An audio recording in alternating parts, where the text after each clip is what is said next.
If you follow my channel, you may have noticed that I've been putting out a lot more content than normal recently, and many have accused me of being an artificial intelligence. I hate to admit it, but there is some truth to that. I've partnered with AI researchers to build tools that empower creators, and we've been alpha testing them in stealth mode for the last month, and I feel like Barry Bonds in 2001, where I can just knock it out of the park every day. It seems kind of unfair, but the good news is that these tools will be available to everyone in the not so distant future. The first thing you should have noticed by now is that my voice is entirely artificial. Researchers took hundreds of hours of my voice and reverse mapped it to their encoder decoder turbo encabulator transformer based on OpenAI's Whisper technology, and it almost sounds real. Having a high quality cloned voice is nice, but it's not the thing that makes me productive. The time consuming part of making videos is all the writing, code, and editing that's required. What's crazy though is that I don't do any of that by hand anymore. Instead, it's all handled by a multimodal, bioavailable, generative, pre-trained transgender model, which will soon be unleashed on the world as GPT-6. A scientific marketing brochure will explain all the details soon, but the secret sauce is human DNA. Rather than store all the weights and biases on silicon chips, we store them directly on living tissue. Did you know it only takes 1 gram of dried human DNA to store 455 exabytes of data? That's the capacity of multiple data centers and enough space to store the entire GPT dataset and beyond. But the tricky part is that we need the DNA to be wet and alive, and that means we need to deliver it into a living host. Luckily for that, we were able to partner with Pfizer to use their safe and effective mRNA technology to propagate the GPT model throughout the human body. Once injected, the mRNA teaches our cells how to train the GPT model. As an end user to prompt it, all you have to do is think of a thought in your brain.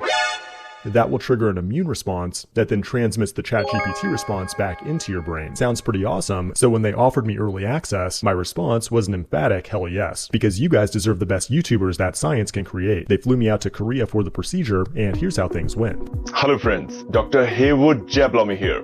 We here at the OpenAI Biolabs team are big fans of Fireship and reached out to Jeff to see if he'd be willing to try our new GPT-6 embedded model. But with any new AI technology, there are some safety concerns. After receiving the first injection, sadly, the test subject died an extremely painful and agonizing death.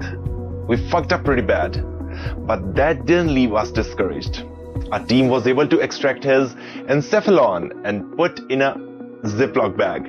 We then put some jumper cables on it and hooked it up to a Raspberry Pi, allowing us to prompt GPT-6 entirely from a self-contained biological system.